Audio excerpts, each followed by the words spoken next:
Hi everybody.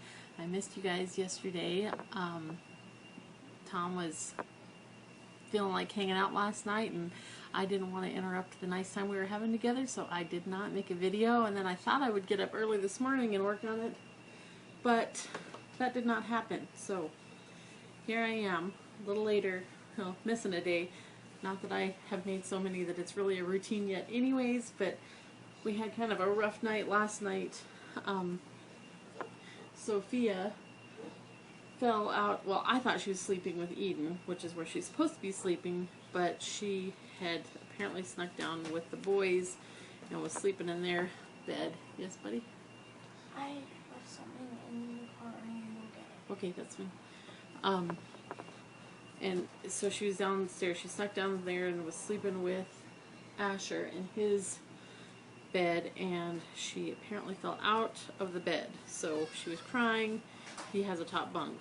So she was crying, and Thomas brought her up, and before I quite woke up and realized what was going on, she threw up all over Thomas. So I had two pukey kids that had to be cleaned up in the middle of the night. Of course, Thomas took care of himself, but I didn't know why she threw up. It didn't look like she landed on her head, because she had a big red mark on her hiney where I think she landed. So I wasn't sure if it was just because she was so upset or if she wasn't feeling good or what. So, but then today, we went on a field trip and she threw up like 4 times. So I think she just isn't feeling good. Made it for an interesting day. Today was library day, so first we went to story hour, and that was a little different because they decided to rearrange, and it used to be that they had a table in one room where us moms would sit, and hang on a second. Anyways, they decided to rearrange it, so us moms would stay in one room in the basement area around, and we'd visit while the kids were in the other room doing their story hour stuff. But they wanted to use the area where us moms always hang out for the kids, so they moved us upstairs to a different place, and it was fun because they had like some of those adult coloring pages, so we all sat around and visited and colored, and they had donuts and coffee, so that was nice, which I don't like coffee, but anyways, it was very nice. But Solomon is such a mama's boy that he was not very interested in staying down there, so he did not enjoy it very well, although by the end he kind of warmed up to it and went down and did some puzzles and things. But I always tell the kids, when things change, there will be things we like and things we don't like, but we'll get used to it, and I'm sure that we'll get used to this. So then after lunch, or after library, we had lunch, and then we drove over and picked up my grandma, Grandma Fern, and went out to my sister's house because they got a new baby calf at their house. And when we had made arrangements to go the other day, my grandma was with us, and she says, well, I want to go see a baby calf, because she grew up on a ranch with her family, and so she thought she would enjoy getting to see a calf. So she went with us, and the reason they have this little calf is because it got a broken leg right after it was born, or while it was being born or something, and the mother rejected it. So whoever's cow it was looking for somebody to take it, and so my sister's family thought that that would be a fun thing to take on, so they had this cute little baby calf. So we went out there and got to see it, and she also has some rabbits and chickens and a horse. So we had fun. Thomas got to feed the little calf with a bottle, and Solomon was not having a lot of fun because the chickens scared him, and he kept telling me the chickens were going to kill him. They're going to kill me, Mommy. It was cute and funny and sad. Let's see, I was trying to think if there's anything interesting to tell you about yesterday. What was yesterday? Today's Wednesday, so yesterday was Tuesday. Tuesday's already gone. It's gone from my brain. I don't know what we did yesterday. So, I did have some notes on continuing what I was talking about last time about the difference between productive work and lucrative work, so I guess I'll talk about that for the rest of the chat here. I kept thinking about it after I was talking last time, and I always think of things later that I wished I would have said and didn't. So I'm just going to keep on, and I'll probably still think of more stuff after this that I wished I would have said. The biggest thing I guess that I was thinking of is when I don't know, somebody's being grumpy. Oh, I did forget to say that about the field trip today, that Sophia threw up on the way from my grandma's house to Amy's house, and I realized then that we did not have any wipes with us. They were in Claudia's car seat, but when they loaded her up, somebody must have dropped them or taken them out or something, so we did not have any wipes, and I had no extra clothes, so that made it interesting. And then she threw up twice at Amy's house and then once on the way home from Amy's house, so it was a bit of a wild time. Anyways, so about the lucrative work and the productive work.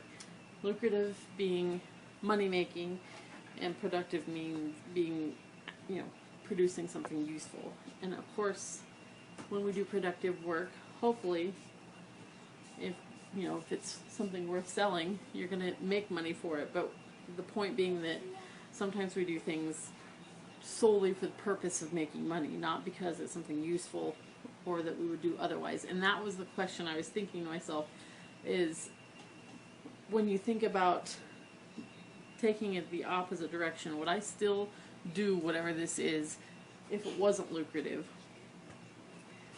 And do you need some help, sweet girl? Tablet, it says automatically turned off, but It probably needs charge. Why don't you just leave it there and go to bed, okay? Good night. or maybe I'll overheat it or something. I don't know. Sometimes it automatically does that and it's not out of battery. Yeah, sometimes. I'm not sure what's wrong with that thing. But For example, last time I talked about the little ornaments that were made out of laundry soap things, and I was thinking maybe you want laundry soap ornaments, and if you do, that's great, but if you don't, would you actually spend your time making that thing if you weren't going to make money off of it? I would imagine not. If it's something that really thrills you, then of course, you, by all means, carry on with it. But a lot of times, we end up doing things that we don't care about just because we want to make money. I think a lot of the little home businesses are kind of that way. Like, I used to sell stuff, doing the little parties and things before we got married. And I can tell you, while the things were cute, if I wasn't making money on it, I certainly would not have been doing that, because it was not something that thrilled me or was particularly useful in the big scheme of things, and it was expensive stuff. And while I did enjoy the money that came from it, it certainly was not some driving force in my life to want to sell this stuff. And I feel like a lot of times we waste our time, especially when you're a stay-at-home mom and you feel like you need to make money. We waste our time trying to sell stuff to people that they don't really want or need.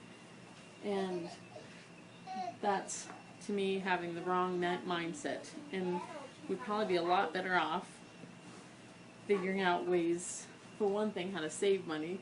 And by that I don't mean how to build up a savings account. I could talk about that too, probably. But like the phrase Benjamin Franklin said, I think it was, a penny saved is a penny earned.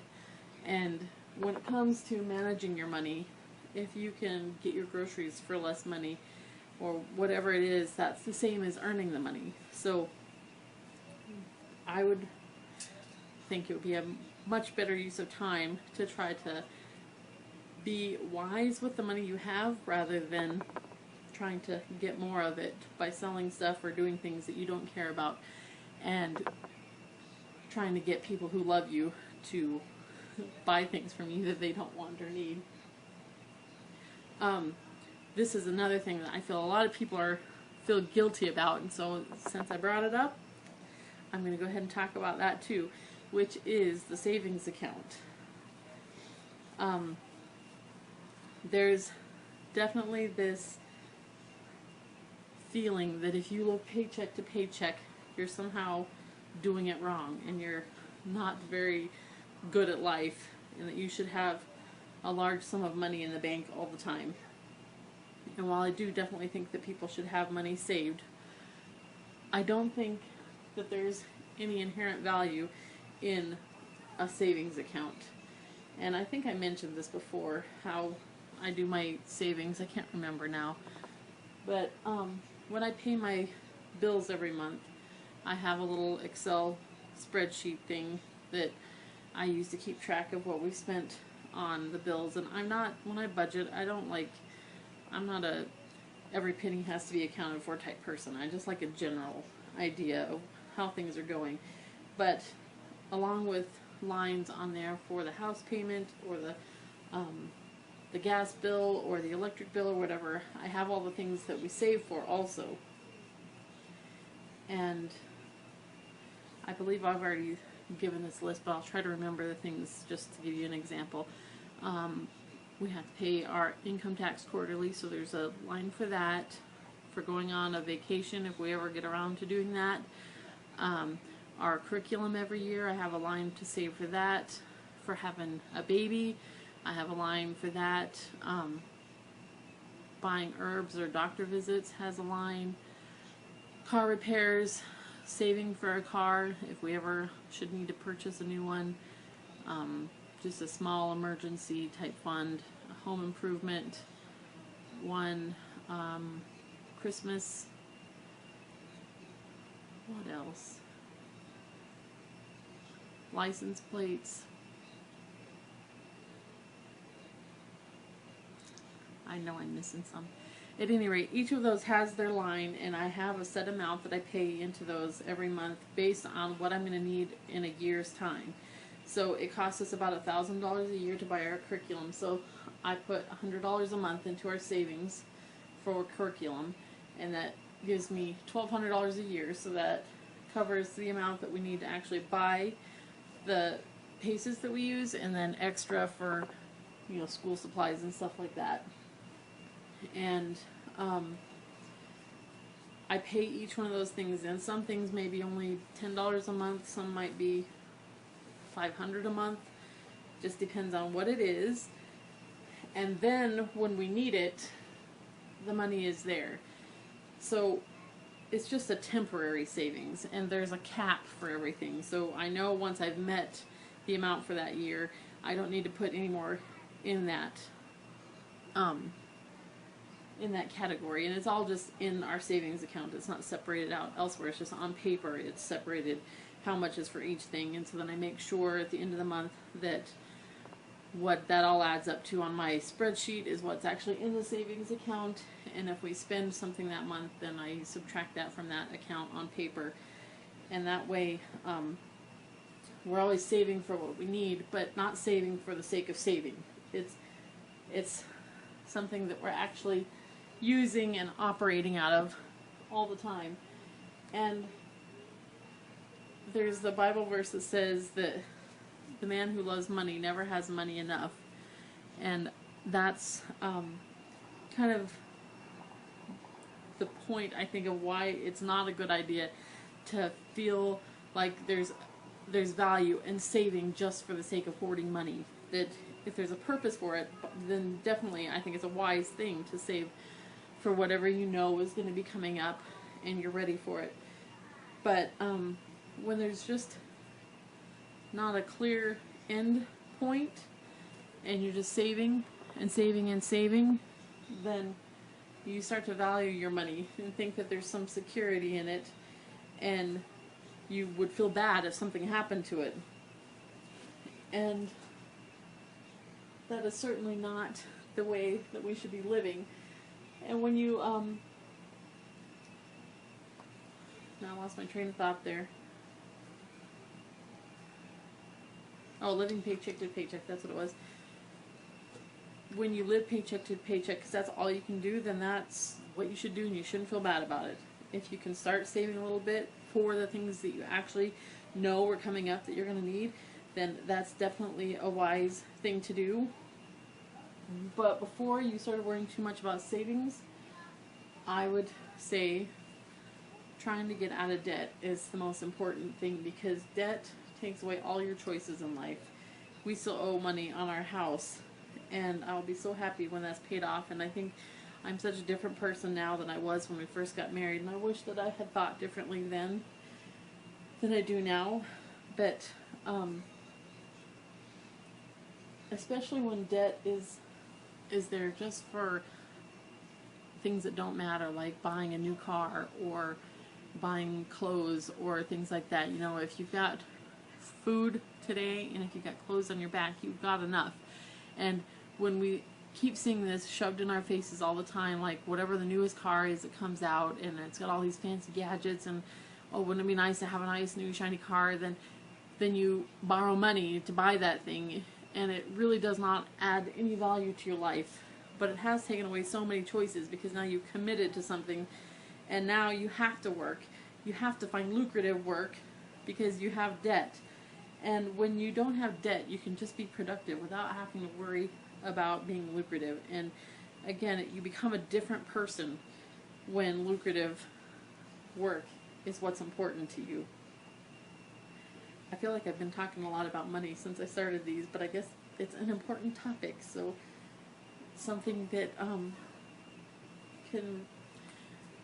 it matters, especially when you're a stay-at-home mom and you're living like we do on one income. You still have to start thinking differently about life and realize what a sham it is. This whole idea that having two incomes makes you more profitable is it's all a sham. And believe me, you will be much better off if one of you stays home and figures out how to save money instead of both of you working and spending money. Because when you both work, you end up spending. Well, you have to pay more in taxes. You have to buy more conveniences because one person can only do so much in a day, and so all that money that you're making really goes right back out the door, and then you end up spending your life doing something you don't even care about. And there's a book I read, let me think of the name, The Miserly Mom, that's what it's called. And it was about a woman who lived in San Francisco, and her husband both had very high paying jobs, and then they had their first baby. And when it was time for her to go back to work, she realized that she did not want to go back to work and leave her baby. She wanted to stay home, but they didn't think there's any way they could afford it where they lived. So the plan was they were going to sell their house and move out of the city so that they could have a smaller house payment and afford to live on one income. But at the last minute, the house sale went through, and so they decided just to stay put. And she talked about how she realized that all the work that she was doing had really only valued their family about $1 an hour when she accounted for all the costs that were involved with her working. And so she just learned how to be a saver, in the sense of being a good money manager and how to make things herself and all that. And she said at the end of the first month of living on their one income, she actually had saved enough money to buy a new dining room set for their house. So she wrote this whole book on the things that she did for budgeting. So I guess I'd recommend that book. I don't remember the name of the author, but it was The Miserly Mom was the name of it. So if you're interested, I'm sure it's on Amazon. I bought 2 copies because it was reprinted with a different cover, and so I didn't realize it was the same book, and I bought 2 of them. But I would definitely recommend that if you would like to be inspired on how to feel good about living on one income. Let's see.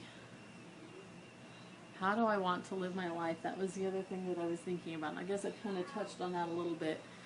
But I actually saw somebody had put something on Facebook the other day about realizing that I know I used to feel this way, you're always waiting for real life to start.